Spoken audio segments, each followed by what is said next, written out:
তিনটা ভুলের জন্য। এক নাম্বার ভুল হলো তারিকুস সালাহ। যখন নামাজের সময় হতো তখন ওই ব্যক্তিটা কাজে ব্যস্ত হয়ে যেত। নামাজের টাইম যখন হয় বস্তা আর একটা কাস্তে নিয়ে ঘাস কাটতে মাঠে চলে যায়। যখন নামাজের সময় হয়ে যায়, বাড়িতে গরু আছে, বকরি আছে, ছাগল আছে, মহিষ আছে, তাদের খাওয়াবার জন্য ব্যস্ত হয়ে যায়। যখন নামাজের সময় হয়ে যায় তখন হয়তো সংসারের কোনো কাজে ব্যস্ত হয়ে যায়, বন্ধু বান্ধবের সঙ্গে আড্ডায়, অথবা চায়ের দোকানে, অথবা গল্পের আড্ডাতে, বিভিন্ন অজুহাতে সে নামাজটাকে অ্যাভয়েড করত। এটাই ছিল তার এক নাম্বার ভুল। দুই নাম্বার ভুল ছিল মানি ও যাকাত। সারা বছর খেয়ে মেখে 100 টাকা যদি তার এক্সেস হতো, আল্লাহ পাকের নির্দেশ 2.5 টাকা গরিবকে তুমি দান করে দাও। এই যাকাত আদায় সে করতো না, বরং সে বলতো গরিব কি আমার বাড়িতে রেখে গেছে জমানো টাকা, যে সেই টাকা গরিবকে আমি কেন দেব, আমি গরিবকে দিতে পারবো না। তাই সে গরিবকে দান দিত না, যাকাত আদায় করতো না। 3 নাম্বার এই অপরাধ কি, যে লাশের মাংসটা ছিঁড়ে ছিঁড়ে খাচ্ছ। ও সাপ, মানুষ তো মারা গেছে, কবর দিব আমরা, তুমি কেন লাশকে কামড়ে কামড়ে খাচ্ছ? সাপ বলছে 3 নাম্বারের অপরাধ হচ্ছে কওলুল উলামা। যখন উলামারা কথা বলতো তখন উলামাদের কথা, আলেমদের কথা, কোরআনের কথা, হাদিসের কথা, জালসায় যখন আলেমরা বক্তব্য রাখতো তখন ও বিড়ি ধরাবার জন্য উঠে যেত, খৈনি খাওয়ার জন্য উঠে যেত, বউ বাচ্চাকে নিয়ে হরেক মালের দোকানে গিয়ে কেনাকাটায় ব্যস্ত হতো, দোকানে কেনাকাটা নিয়ে ব্যস্ত থাকতো। এই অপরাধ আলেমদের মুখ দিয়ে কোরআনের বয়ান সে শুনতো না। তাহলে 1 নাম্বার ভুল, সে নামাজকে অ্যাভয়েড করত, যাকাতকে অস্বীকার করত। আর যখন আলেমরা কথা বলতো লা ইয়াসমাউ কাওলাল উলামা, আলেমদের কথা শ্রবণ করত না। তাহলে যদি আলেমদের কথা আর যাকাত আর নামাজকে উপেক্ষা করে ওই ব্যক্তির ওই শাস্তি হয়, তাহলে বলুন যারা আজকের জালসাতে যারা এসেছেন, প্যান্ডেলে একটু আগে লোক ছিল বেশি, এখন লোক কমে গেছে, 12টা বেজে গেছে, বলে চলো উঠে উঠে পালাই, আর ঘুমানো মনে হয় জীবনে হবে না, বিছানা বুঝি চুরি হয়ে যাবে।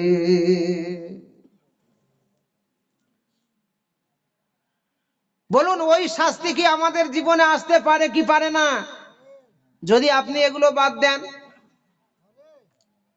সেই জন্য দোকানে বাজারে দেখছি লোক বেশি, আলেমদের কথা ওরা শুনবে না, এই কানে ঢুকাবে এই কানে বার করবে,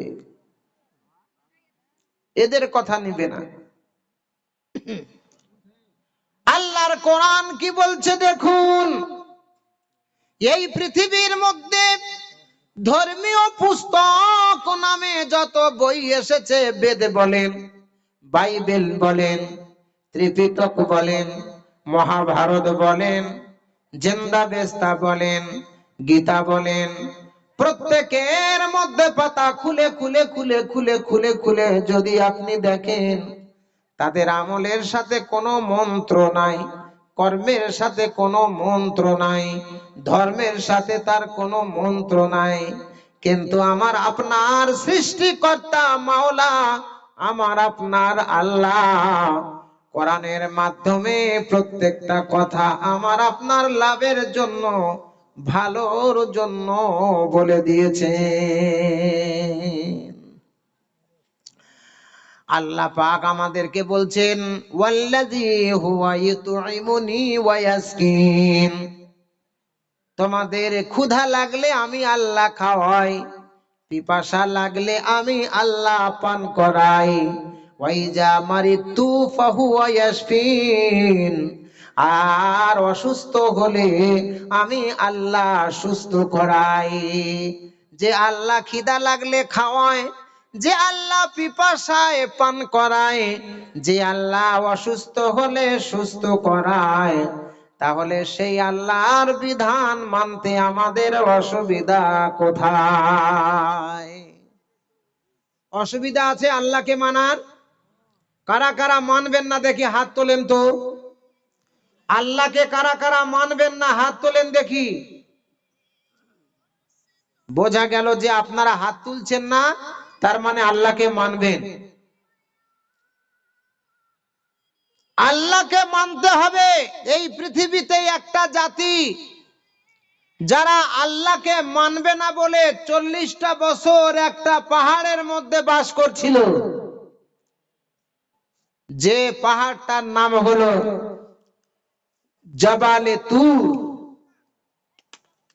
জাবালে তুর 40টা বছর ওই পাহাড়ের উপরে, যে আমরা আল্লাহকে মানি না, মানবো না, মানছি না। 40 বছর সেই পাহাড়ে কোনোদিন ছায়া হয়নি মেঘের, কোনোদিন ওই পাহাড় থেকে ঝর্ণার পানি প্রবাহিত হয়নি। 40 বছর যখন হয়ে গেল, আল্লাহ পাকের অর্ডার হলো এক নবীর উপরে, নবী মুসা আলাইহিস সালাতু ওয়াস সালাম। সেই পাহাড়ের উপরে আল্লাহ তাকে বলে দিলেন, যাও গিয়ে আল্লাহর দাওয়াত দাও, ধর্মের দাওয়াত দাও, দ্বীনের দাওয়াত দাও।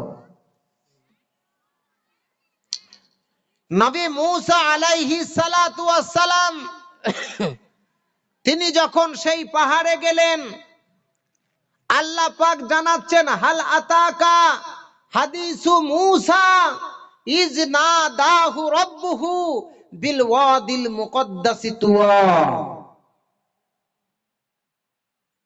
তোমরা শোনোনি মুসার সেই ঘটনা, যখন তার রব তাকে ডেকে পাঠাতেন পবিত্র তুয়া পর্বতে।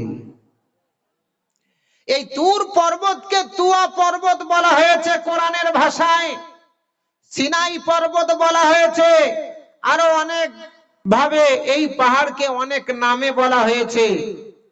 মুসা আলাইহিস সালাতু ওয়াস সালাম পাহাড়ের উপরে গিয়ে তিনি দাওয়াত দিলেন সেই কওমকে, উবুদুল্লাহ, এক আল্লাহর গোলামি করো, এক আল্লাহর ইবাদত করো, এক আল্লাহর আরাধনা করো।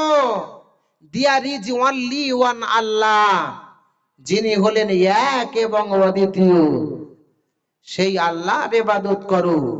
ইক্কুম আবুদতিয়ুম একমে ব্রহ্মম, যিনি একজন সৃষ্টিকর্তা, যিনি খালিক, যিনি মালিক, যিনি অদ্বিতীয়, সেই আল্লাহর আরাধনা করো, উপাসনা করো।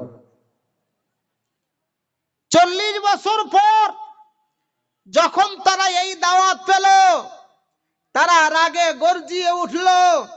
40 বছর আমরা পাহাড়ে থাকি, তোমার আল্লাহ কি পারবে মেঘের ছায়া দিতে, যেখানে আমরা কোনোদিন ছায়া পাইনি? তোমার আল্লাহ কি পারবে আমাদেরকে ভালো খাবার দিতে, যে আমরা 40 বছর ধরে কোনো ভালো খাবার খাইনি বা পাইনি? তোমার আল্লাহ কি পারবে যে এই পাহাড় থেকে পানি দিয়ে আমাদের পিপাসা নিবারণ করবে, যা আমরা 40 বছর ধরে এই পাহাড় থেকে কোনো পানি পাইনি? নবী মুসা আলাইহিস সালাতু ওয়াস সালাম সেই পাহাড়বাসীদের জন্য দোয়া করলেন। কি করলেন? দোয়া করলেন। তাই আল্লাহ পাক জানাচ্ছেন পবিত্র কোরআন মাজিদের মধ্যে, বিসমিল্লাহির রহমানির রহিম, ওয়াযাল্লালনা আলাইকুমুল গামামা ওয়া আনজালনা আলাইকুমুল মান্না ওয়াসসালওয়া কুলু মিন তাইয়্যিবাতি মা রাযাকনাকুম। আল্লাহ পাকের নবী মুসা দোয়া করার সাথে সাথে যে আকাশে মেঘ দেখা যেত না, নিরাধনা আলোচ্য, সব সময় আলো থাকতো, সাথে সাথে আকাশে মেঘে ঢেকে গেল। ওয়া আনজালনা আলাইকুমুল মান্না ওয়াসসালওয়া, কুয়াশা যেমন আমাদের মাথার উপর থেকে উড়ে উড়ে পড়ে, পাহাড়িয়া দেশগুলো, বরফের দেশগুলো, তুষারগুলো যেমন ঝরে ঝরে পড়ে, ধনিয়ার দানার মতো এক ধরনের দানা উড়ে উড়ে আল্লাহর কুদরতে পড়তে লাগলো। পড়তে পড়তে তাদের সামনে বড় বড় একটা করে রুটির মতো আকার ধারণ করে চলে আসলো। বিনা টেবিলে, বিনা চেয়ারে, বিনা স্পর্শতে আল্লাহর কুদরতে তাদের সামনে পরিবেশন হয়ে গেল। বলুন সুবহানাল্লাহ। ধনিয়ার দানার মতো ঝুরঝুর ঝুরঝুর করে তুষারের মতো পড়ে, আর একটা করে দানা অটোমেটিক আল্লাহর কুদরতে একটা করে রুটির মতো হয়ে যায়। বিনা টেবিল, বিনা চেয়ারে, বিনা ডাইনিং এ তাদের সামনে ভাসমান অবস্থায় পরিবেশন হলো। সালওয়া নামে কবুতরের মতো এক প্রজাতির পাখি আল্লাহর কুদরতে আসমানে জবাই হয়ে তার চামড়া গুলো, পাখনা গুলো অটোমেটিক উঠে আল্লাহর কুদরতে রান্না হয়ে কষা কষা মাংস, কষা কষা গোশতের ঝোল, যেমন রুটি দিয়ে আমরা এই পৃথিবীর মানুষ খেয়ে থাকি, তেমনি উপযোগী এক রান্না মাংসর কষা তাদের রুটির পাশে বাটিতে ভরে, খরাতে ভরে চলে এসেছে, পেয়ালা ভরে চলে এসেছে। আল্লাহ তরফ থেকে আওয়াজ হলো, কুলু মিন তাইয়্যিবাতি মা রাযাকনাকুম, এই খাবার হলো পবিত্র, আল্লাহ তোমাদের দান করেছেন, এই রিজিক তোমরা খাও। নারায়ে তাকবীর। আল্লাহর কুদরত নাজিল হয়ে গেল, ধনিয়ার দানা রুটি হয়ে গেল, পাখি আল্লাহর কুদরতে জবাই হয়ে তাদের সামনে রান্না হয়ে চলে আসলো। তারা সেই রুটি খেলো, তারা সেই মাংসের ঝোল খেলো, গোশত গুলো খেলো। খাওয়ার পরে বলছে, ও নবী মুসা, এবার পানির প্রয়োজন, তোমার আল্লাহ কি পারবে এই পাহাড় থেকে আমাদেরকে পানি পান করাবে? আল্লাহর নবী মুসা আলাইহিস সালাম আবার দোয়া করলেন,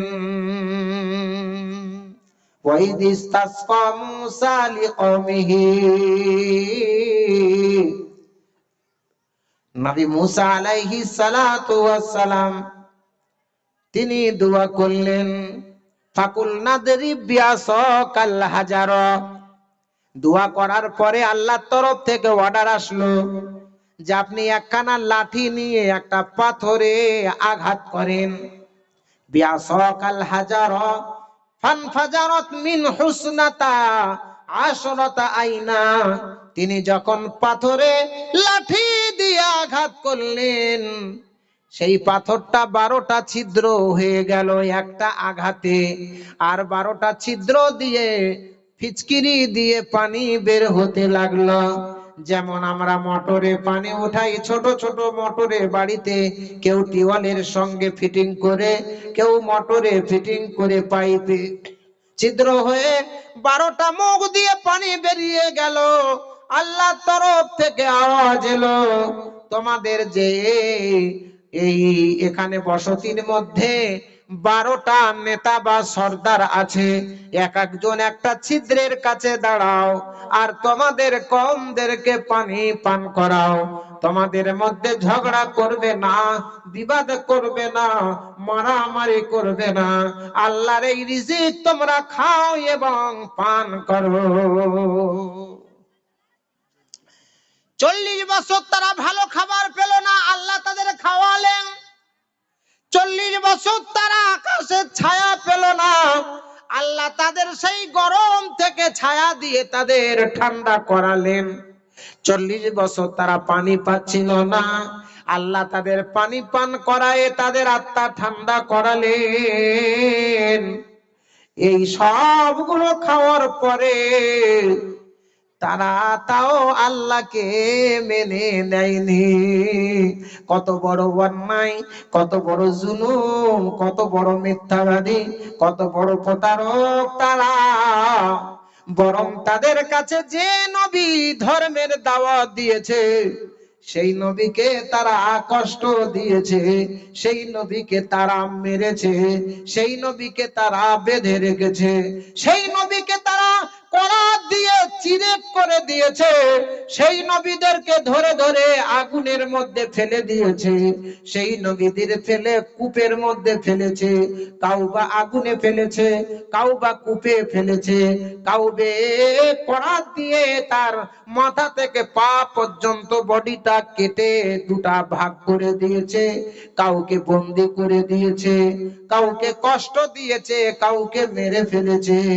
বিভিন্ন প্রসেস পদ্ধতিতে তাদের বদ বুদ্ধিতার কারণে তারা নবীদের প্রতি অত্যাচার করতে ছাড়েনি। তার মধ্যে একজন নবীর নাম আমি বলছি, নবী ইব্রাহিম আলাইহিস সালাম। কোন নবী? ইব্রাহিম আলাইহিস সালাম। তিনি একজন নবী। মায়ের পেটে যখন চলে আসলো, সেই যুগের নমরুদ বলে একজন বেদিনী শাসক ছিল, সিংহাসনে বসে বসে বক্তব্য রাখছে। এমন সময় দেখে একটা আকাশের নক্ষত্র খুলে তার দিকে যেন এগিয়ে আসছে। সে ভয়ে অজ্ঞান হয়ে গেছে। তার ভক্তরা সবাই এলো, এসে তার জ্ঞান ফিরালো। বলল, জাহাপানা আপনার কি হয়েছে হঠাৎ? বলল, একত্ব বায় নিরাধনা আলোচ্য নম বিশ্ব ব্রহ্মাণ্ড ওঙ্কারামস্ত গায় পুণ্য পূজ্যতং নম। আমি দেখতে পেলাম একটা নক্ষত্র আমার দিকে আগিয়ে আসছে। এই নক্ষত্র যদি আমার শরীরে পড়ে, আমি যদি পুড়ে মারা যাই, আমি যদি ক্ষতি হয়ে যাই, তাই এই রাজ্যের বড় ক্ষতি হয়ে যাবে, আমি অজ্ঞান হয়ে গেছি। বড় বড় গণকরা ছিল, তারা গণনা করে দেখলো, ও জাহাপানা, এই নক্ষত্র আসলে একটা আসমানের নক্ষত্র না, এই নক্ষত্র হলো একটা মায়ের সন্তান। মায়ের পেটে ভূমিষ্ঠ নেবে, মায়ের পেটে সে আসবে, আর এই দুনিয়াতে এসে একটা ধর্ম প্রচার করবে। সেই ধর্মটা আপনার ধর্মকে বিলুপ্ত করে দিবে, ম্লান করে দিবে, ছোট করে দিবে, নিচু করে দিবে, খাটো করে দিবে, ধূলিসাৎ হয়ে যাবে।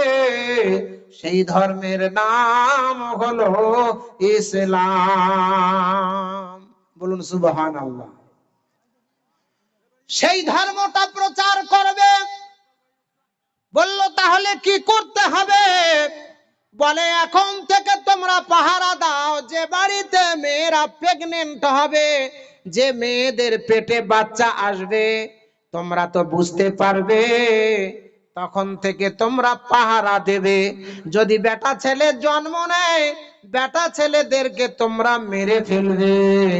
যদি মেয়ে ছেলে জন্ম নেয়, তাহলে মেয়েদেরকে ক্ষতি করো না, রেখে দিবে। প্রতি বাড়ি পাহারা হলো, ছেলেদেরকে মেরে ফেললো। আল্লাহ যাকে বাঁচাবে মারবেটাকে, আর আল্লাহ যাকে মারবে বাঁচাবে তাকে। পারবে? আল্লাহ যাকে বাঁচাবে মারতে পারবে কেউ? আর আল্লাহ যাকে মারবে বাঁচাতে পারবে কেউ? কেউ পারবে না।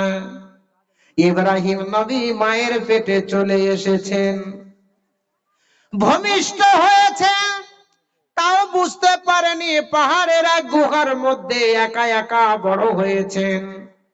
মা প্রতিদিন দেখতে যায়, ধীরে ধীরে ছেলে বড় হয়। ছেলে রাত্রে বেলা বেরিয়ে আকাশের চাঁদ দেখে প্রশ্ন জাগে, যেই চাঁদ বুঝি আমার রব? চাঁদটা যখন সকাল হয়ে যায় চাঁদ দেখা যায় না, সূর্য দেখা যায়। তখন বলে সূর্যটা আমার রব, আর এই রব বুঝি আর আমাকে ফাঁকি দেবে না, আমাকে দেখা দিয়ে থাকবে।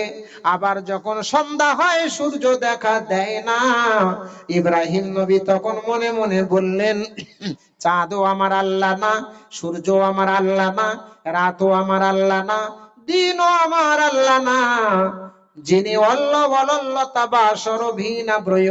সর্বভূতে নম, আসমান এবং জমিনের মাঝখানে যাহা কিছু আছে সব কিছুর মালিক যিনি, আল্লাহুল্লাযী খালাকাস সামাওয়াতি ওয়াল আরদ, যিনি আসমান এবং জমিনের মাঝখানে সব কিছু সৃষ্টি করেছেন, তিনি হলেন আমার রব, তিনি হলেন আমার আল্লাহ, তিনি হলেন আমার মাওলা। অনন্ত অসীম প্রেমময় তুমি, হে বিচার দিনের স্বামী, যত গুণগান হে চির মহান, তুমি যে অন্তর্যামী। অনন্ত অসীম প্রেমময় তুমি, হে বিচার দিনের স্বামী, যত গুণগান হে চির মহান, তুমি যে অন্তর্যামী। নারায়ে তাকবীর। আপনি কি বসে বসে আমাকে গাল দিচ্ছেন নাকি গো? যে এত রাত হয়ে গেল আমাদেরকে বসিয়ে রেখে দিয়েছে, কেউ নামাজ পড়তে পড়তে গাল দেয় আমাদের দেশে, বুঝলেন? এক ব্যক্তি নামাজ পড়ে না, আর বেটা হচ্ছে আলেম, বেটার বউও আলেম, বলছে শ্বশুর বাবা আপনি নামাজ পড়বেন না, আপনার ছেলে আলেম আর আপনি যদি নামাজ না পড়েন কেমন করে হয়? তো বউকে বলছে, বেটার বউকে, দাও উজুর পানি দাও। উজুর পানি নিয়ে নামাজ পড়ছে আর গাল দিচ্ছে সূরার মাধ্যমে। বলে আলাম তারা কাইফা ফাআলা, বিরক্ত করে 12 শালা, আমি নামাজ পড়বো না, তবুও হারাম জাদিরা শুনবে না। আল্লাহু আকবার। তা আপনারাও বসে বসে গাল দিচ্ছেন নাকি? তাহলে আওয়াজ দেন না যে এই গালটা সূরা পড়তে পড়তে দেয়, এটা আমাদের দেশের কথা বলছে। আপনাদের দেশের লোক খুব ভালো, এরা গাল টাল দেয় না। গাল দেয় নাকি? গাল দেয় না। হাসান বিন তব্বা বলছেন, যিনি আল্লাহর রাসূল হবেন, যিনি আল্লাহর হাবিব হবেন, তার নামের প্রথমে থাকবে মিম, দ্বিতব নামং সর্বভূতে নম। মসজিদের প্রথমে থাকবে মিম, মুহাম্মাদের প্রথমে থাকবে মিম, মাদ্রাসার প্রথমে থাকবে মিম, মুহাম্মাদের প্রথমে থাকবে মিম, মাওলানার প্রথমে থাকবে মিম, মুহাম্মাদের প্রথমে থাকবে মিম, মুফতির প্রথমে থাকবে মিম, মুহাম্মাদের প্রথমে থাকবে মিম, মুসল্লির প্রথমে থাকবে মিম, মুহাম্মাদের প্রথমে থাকবে মিম, মুক্তাদির প্রথমে থাকবে মিম, মেহরাবের প্রথমে থাকবে মিম, মাদ্রাসার প্রথমে থাকবে মিম। যে জায়গায় আজকে জালসা হচ্ছে, যে ঘরটার জন্য, নাম হলো মসজিদ। আল মসজিদু বাইতুল্লাহ, মসজিদ হচ্ছে আল্লাহর ঘর। মসজিদ কার ঘর? আল্লাহর ঘর। তাই কবি বলছে, মুহাম্মাদের প্রথমে মিম আর মসজিদের প্রথমে মিম। আর মুসল্লি যিনি মসজিদে নামাজ পড়বে, তার প্রথমে থাকবে মিম, যিনি নামাজ পড়াবেন ইমাম, তার ডিগ্রি থাকবে মাওলানা, তার ডিগ্রি হবে মুহাদ্দিস, তার ডিগ্রি হবে মুফতি, তার ডিগ্রি হবে মুকাম্মাল। তার প্রথমে মিম আর মুহাম্মাদের প্রথমে মিম। গৃহতি নমতরা চিতা নরারিষা বায় স্বর্গতপি মা গরিয়সী জন্মভূমি জানিবে চ। আর তিনি যে জায়গায় জন্মগ্রহণ করেছে জায়গার নাম হবে মক্কা। মক্কার প্রথমে মিম, তার নামের প্রথমে মিম। মদিনার প্রথমে মিম, মুহাম্মাদের প্রথমে মিম। লিঙ্গচ্ছেদী শিকাহীন শস্যদারি সে দূষক উচ্চলাপি সর্বভক্ষী ভবিষ্যতি জনমম। বাচ্চা মুসলমান যখন বড় হবে খতনা দেওয়া হয়, নাম হবে মুসলমানি। মুসলমানি, এই মুসলমানির প্রথমে থাকবে মিম, মুহাম্মাদের প্রথমে থাকবে মিম। বলুন সুবহানাল্লাহ। এই মসজিদে নামাজের আগে যিনি শাহাদাত আঙ্গুল কানে দিয়ে আজান দেয় এর নাম হলো মুয়াজ্জিন। মুয়াজ্জিনের প্রথমে হবে মিম আর মুহাম্মাদের প্রথমে হবে মিম। আল্লাহ পাকের নবী ইব্রাহিম আলাইহিস সালাম একদিন তার মাকে প্রশ্ন করছে, মা তুমি আমাকে একটা কথার জবাব দাও। বলে বেটা কি জবাব? বলে আমার রবকে মা তুমি একবার আমাকে জানাও গো মা।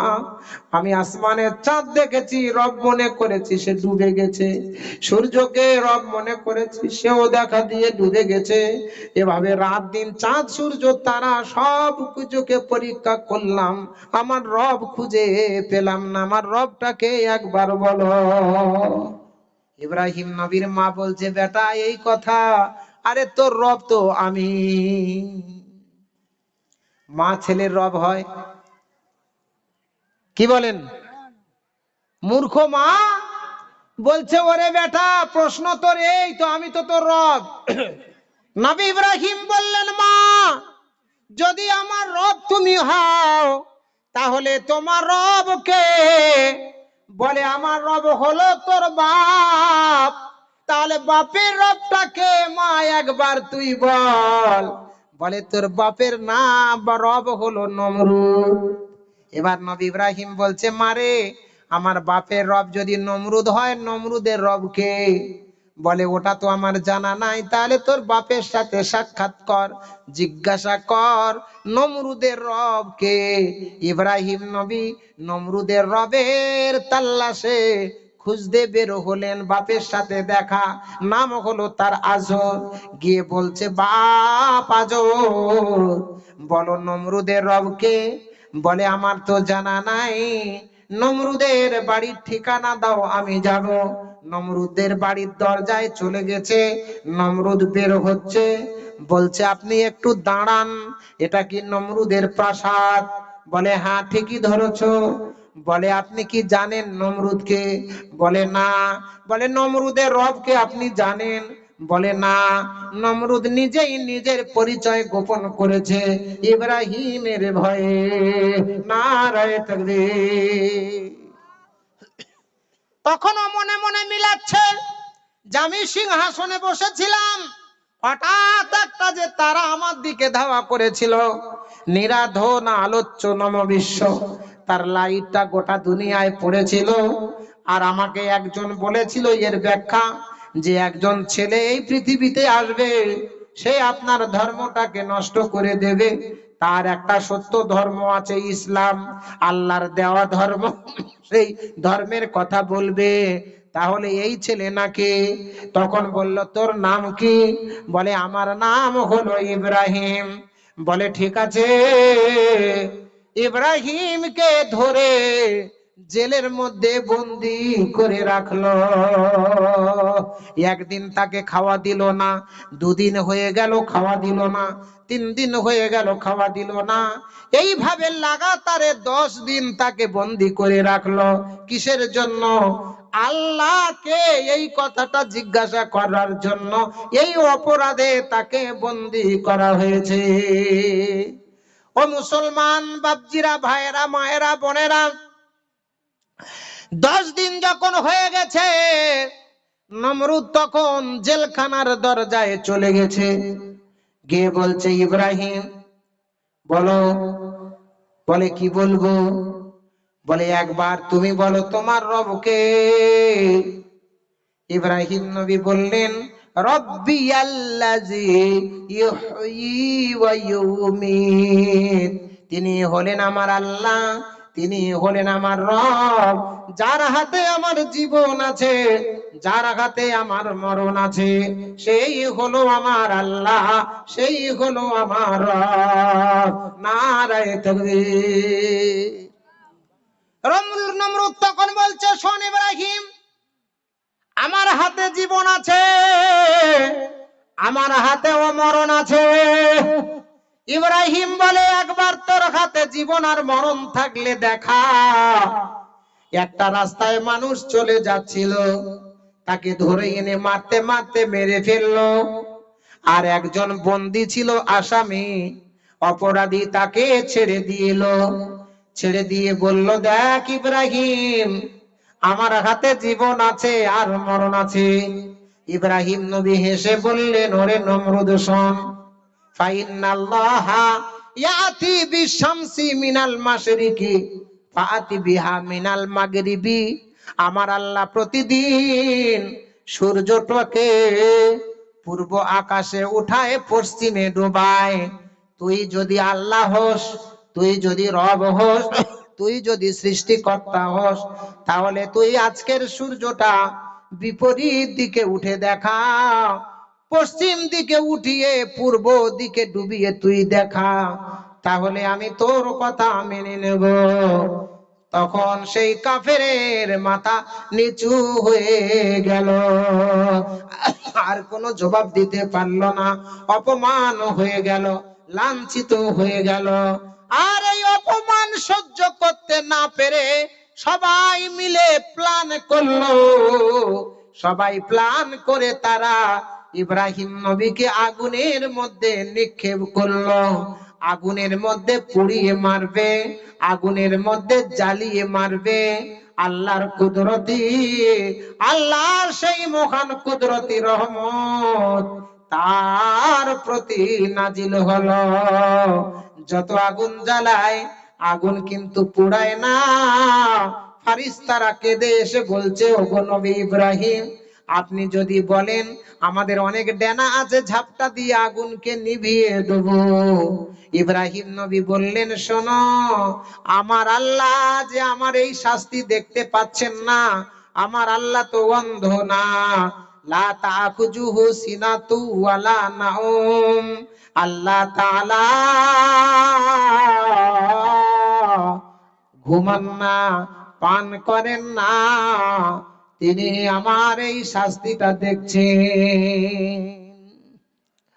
আল্লাহ পাকের এই কথাটা খুব ভালো লেগে গেছে। আল্লাহ রাব্বুল আলামিন সাথে সাথে আগুনের উপরে হুকুম জারি করে দিলেন, কুলনা ইয়ানারু কুনি বারদাও ওয়া সালামান আলা ইব্রাহিম, ওরে আগুন ইব্রাহিমের প্রতি এয়ার কন্ডিশন হয়ে যা। ইব্রাহিমের প্রতি এমন ঠান্ডা হবি না যে ঠান্ডা লেগে যাবে, এমন গরম হবি না যে পশম পুড়ে যাবে, এয়ার কন্ডিশন হয়ে গেল। যত আগুন জ্বলে ইব্রাহিম জ্বলে না। বলুন সুবহানাল্লাহ, নারায়ে তাকবীর।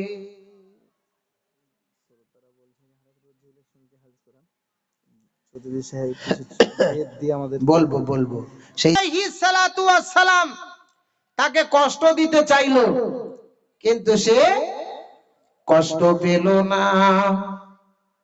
মক্কা ছেড়ে বিশ্বনবী যখন চলে গেলেন,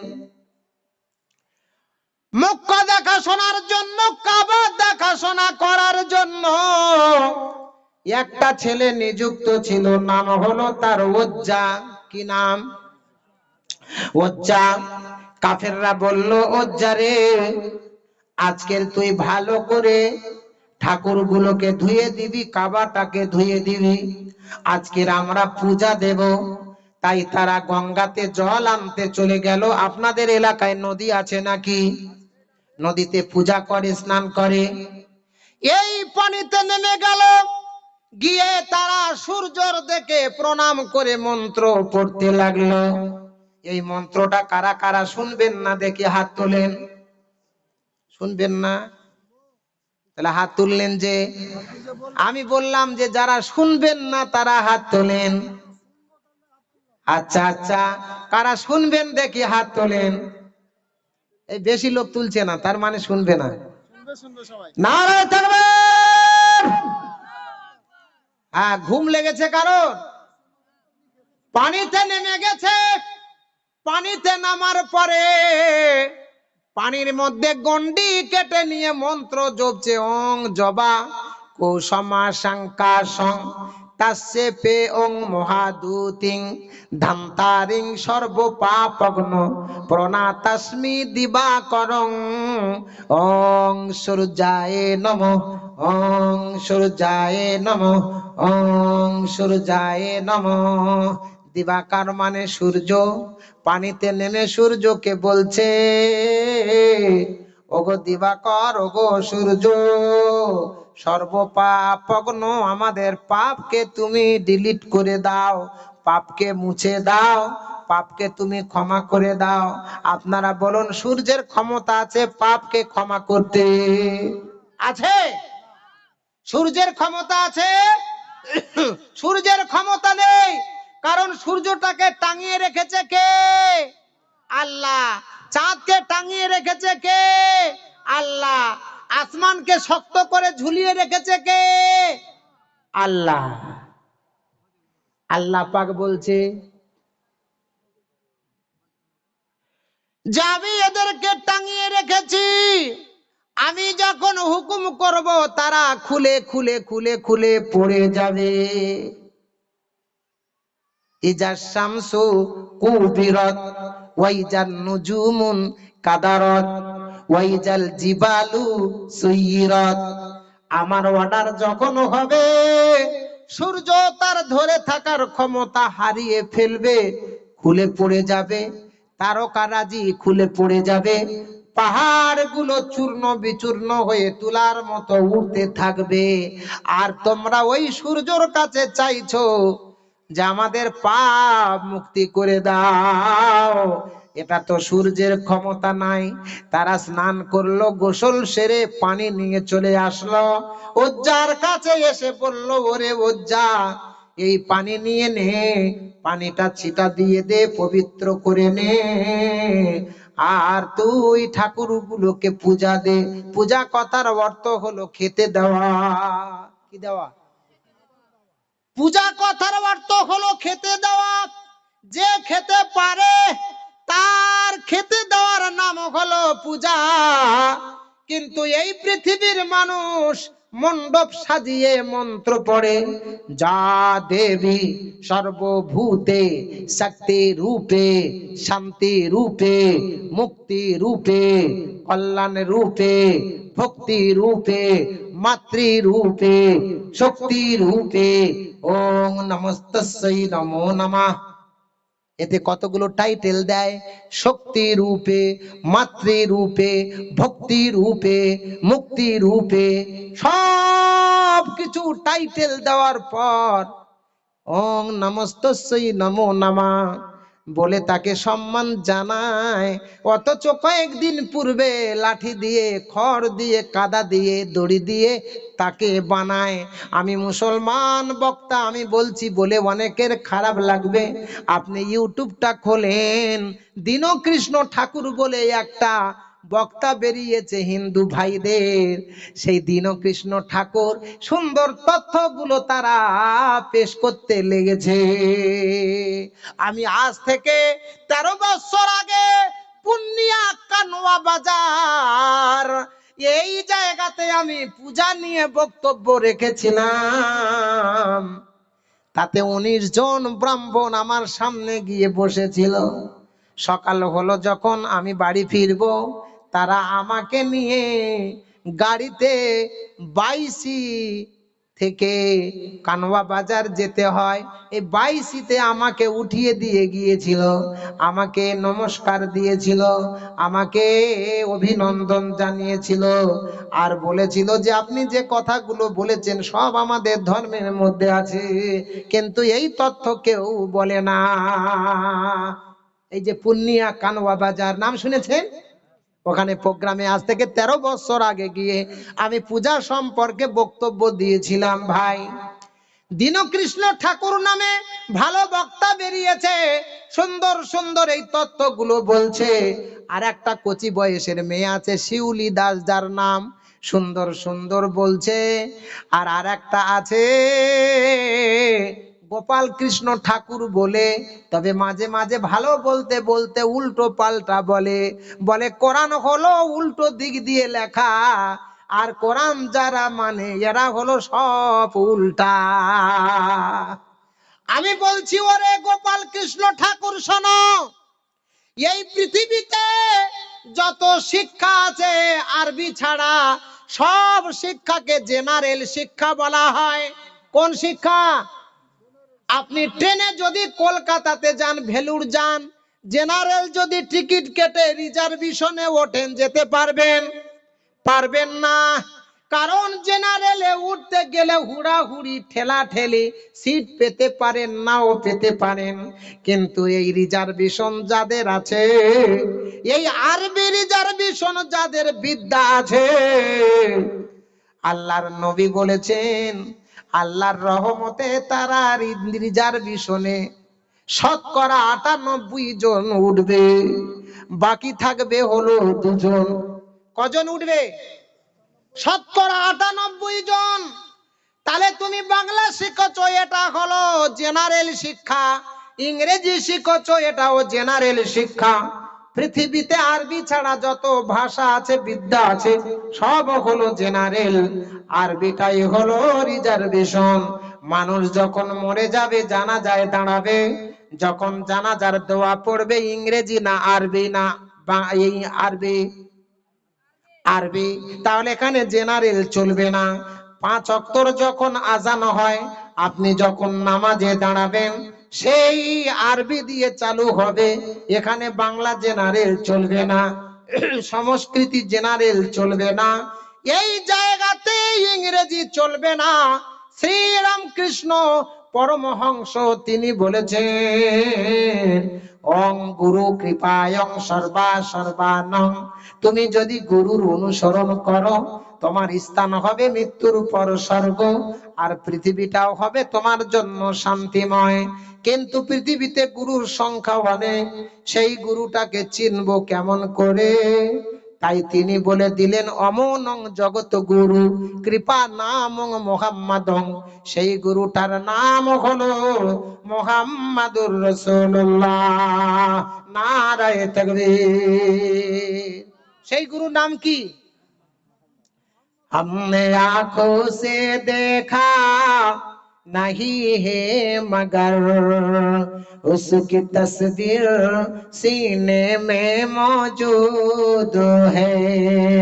কবিতার ভাষাতে বলছেন যে আমি তো চোখে দেখিনি, অথচ তার ছবি যেন আমার মনের মধ্যে ভাসছে। কবি দেখেন কত সুন্দর করে বলছে, हमने आंखों से देखा नहीं है मगर उसकी तस्वीर सीने में मौजूद है।